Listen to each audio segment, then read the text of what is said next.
আমি জাতীয় সঙ্গীত আমি সরকারের উপরে ছেড়ে দিলাম, কিন্তু এই জাতীয় সঙ্গীত যেটা আছে আমাদের, এটা আমাদের স্বাধীন বাংলাদেশের অস্তিত্বের পরিপন্থী। আমি পরিষ্কার করে বলেছি, এটা দুই বাংলা এক করার জন্য এই এই জাতীয় সঙ্গীত এইটা রবীন্দ্রনাথ রচনা করেছিল বঙ্গভঙ্গ রদ আন্দোলনের সময়।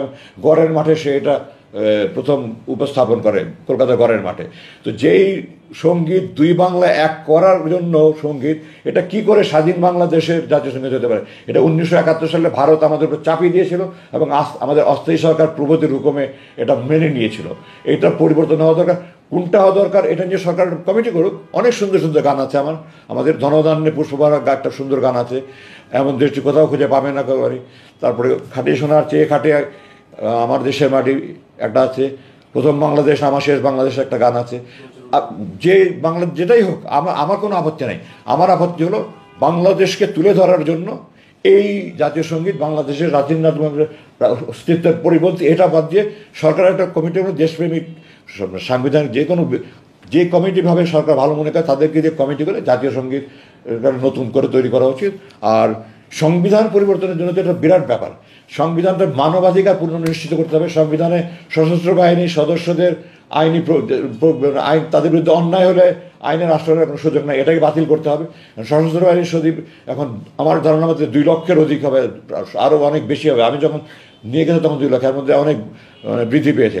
তো আমরা কি মানুষ না? সশস্ত্র বাহিনী এই যে শত শত অফিসারকে তাদেরকে বরখাস্ত করেছে, তারা কি মানুষ নয়? তো তাদের কোনো মানবাধিকার নেই? আমি ডক্টর কামাল হোসেনকে একবার প্রশ্ন করেছিলাম কোনো এক ফোরামে যে আপনি মানবাধিকার কথা বলেন, অথচ আপনার সংবিধানে সেনাবাহিনীকে এত সদস্যকে আপনি মানব মনে করেন না, তাদের কেন আইনের আশ্রয় নেওয়ার অধিকার নেই?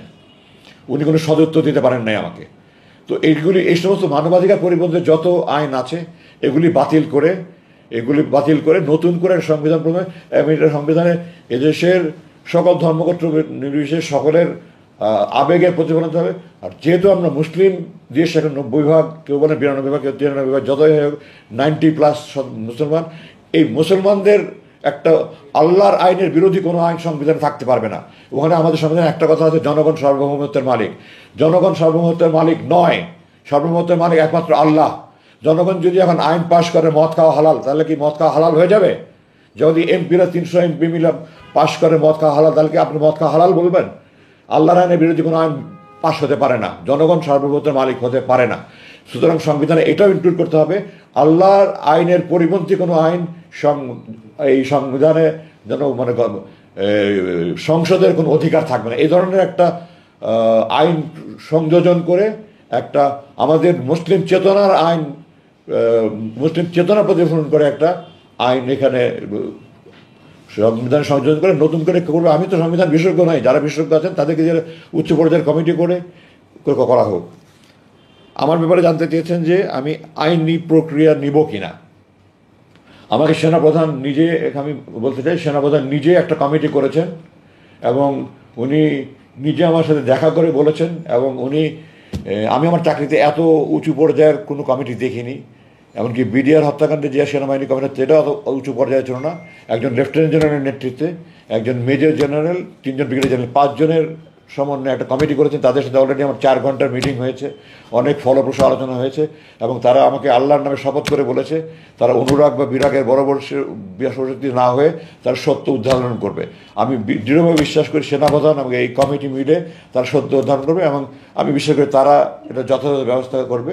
এবং এটার বিরুদ্ধে তারপরে উনি সেনাবাহিনী আইনগত সেনাবাহিনী আভ্যন্তরীণ ব্যবস্থা করার পরে আমি চিন্তা করব যে এটা তো সেনাবাহিনী এটা করেনি, এটা প্রথম কথা। সরকার কোনো একটা বাহিনী দিয়ে করেছে, কোন বাহিনী করেছে এটা প্রশ্ন। এখন সরকার বিভিন্ন বাহিনী ছিল, আপনারা জানেন। জেনারেল হাসিনুর রহমান, কর্নেল হাসিনুর রহমান সম্ভবত 2 বছর আগে না 3 বছরের মুক্তি পেয়ে সে সম্ভবত আমাকে বলেছে যে সে ডিজিএফআই আয়না করে আমাকে দেখেছে।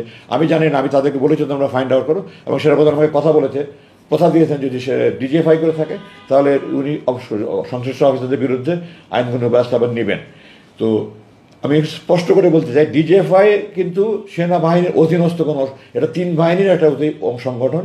এটা সরাসরি প্রধানমন্ত্রীর অধীনে। সেনাপ্রধানের কোনো নিয়ন্ত্রণ নাই এই বাহিনীর উপরে। নৌবাহিনী প্রধান, বিমানের কারো নিয়ন্ত্রণ নাই। এটা 3 বাহিনীর অফিসারদের বা বিভিন্ন পদের সৈনিকদের সমন্বয়ে এটা গঠিত একটা সংগঠন, কিন্তু সরাসরি প্রধানমন্ত্রী, সামরিক উপদেষ্টা এবং ডিজিডিজিএফআই এই হলো চ্যানেল। সুতরাং এটার সাথে আপনার সেনাবাহিনীকে জড়িত করবেন না, প্লিজ সেনাবাহিনীকে বাইরে রাখেন। এখানে যারা অফিসার ছিল তারা যদি অন্যায় করে থাকে, সেনাপ্রধান সেনাপ্রধান আইনি ব্যবস্থা নেবেন। এবং তার পরবর্তীতে আমি সার্বিকভাবে এটার বিরুদ্ধে, আমার এই গুমের বিরুদ্ধে অবশ্যই যারা হুকুমদাতা, যারা উপদেশদাতা, পরামর্শদাতা, সবাই এটার জন্য শাস্তি পাবে। আমি এটার জন্য সরকারের কাছে আবেদন জানাই। আইনগত প্রক্রিয়া কীভাবে কী করবো না করবো এগুলি আমি আমার আদালতে, আমার আইনজ্ঞদের সাথে আলোচনা করে তারপরে আমার এটা সিদ্ধান্ত নিতে হবে।